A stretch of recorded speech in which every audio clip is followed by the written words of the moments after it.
Ever since its creation, media has been used to inform and influence the opinions of a mass audience. Through the usage of emotive language, engaging headlines, and eye-catching imagery, media has been able to greatly capture their intended mass audience, even as the avenues for distribution have changed. An example of a news article that employs these tactics to influence a mass audience is a BBC article titled "West Papua, Day of Violence Sees at Least 27 Dead," a piece concerned with the current protests in Papua New Guinea. This particular article describes the newest wave of violence in the region, reportedly triggered by racist comments made by a teacher, leading protesters to set fire to a government office and other buildings in Wamena City. This incident stems from a period of violent protests after claims of racism by the government, as well as corruption surrounding a referendum on independence, where many were unable to vote. The article employs many techniques and features in order to not only inform the reader of a situation in Papua New Guinea, but also present the incident in a certain way. An important way the story has been presented in the article is through the use of dominant functions within the language used. The article outlines the events pertaining to the headline, in which students and protesters demonstrated using violence over a number of days in Papua New Guinea. The article informs of the incidents, but does not adopt a stance in either direction, indicating a somewhat unbiased analysis of the situation. Many of the chosen words within the article are used to present the incident in a way that does not create a strong associated emotion. For example, the headline "Day of Violence Sees at Least 27 Dead," which does create an amount of sympathy for those who have passed away, also suggests no clear emotive indicators. The usage of the word dead, along with no additional emotive language, indicates to the reader that the article is not being used to create sympathy for any groups involved, but rather simply report the event from an objective point of view. This can also be indicated in lines like "Security forces respond with gunfire, killing 3 civilians," "4 people died in a separate incident," and "the soldier later died," all of which create no emotive feelings in a reader. The article further does not present a clear authorian voice in the way it is written, using very little vocabulary that is used to persuade or create tension. This is further indicated by the omission of a named author.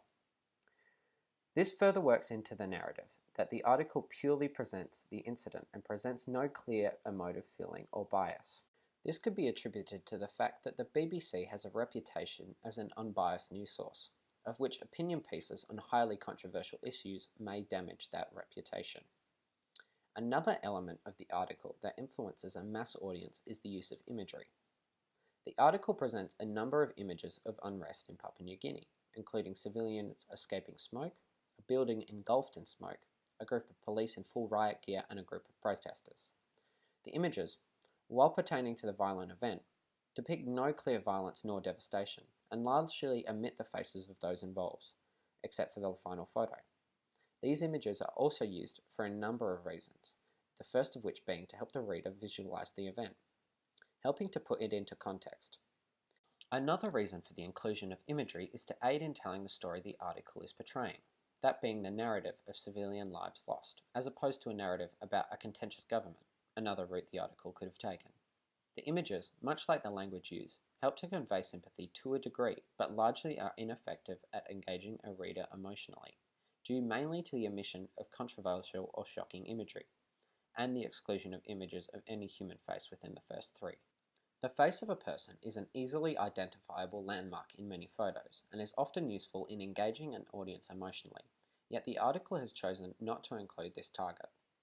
This usage of imagery can further be attributed to the fact that the BBC has a reputation as being a reputable news source, and the inclusion of a shocking and emotive imagery may tarnish the unbiased reputation, making the company more similar to tabloid news. The context and audience of the text also help to largely explain the reason and way in which the article has been made. The article was published by the British Broadcasting Corporation, a British-based news organisation that largely reports on global issues. Due to the BBC's reputation as a reputable global source, it must report of global issues, and the protests in Papua New Guinea are a prime example of an issue that would be included in global news. However, the audience for the BBC is largely a Western audience, due to the British context and the English language articles, and thus must appeal to a Western audience. Because of this, the article is rather simplistic in details about the greater conflict in Papua New Guinea, and even includes a brief background and geographical rundown at the end of the article in order to better educate its readers.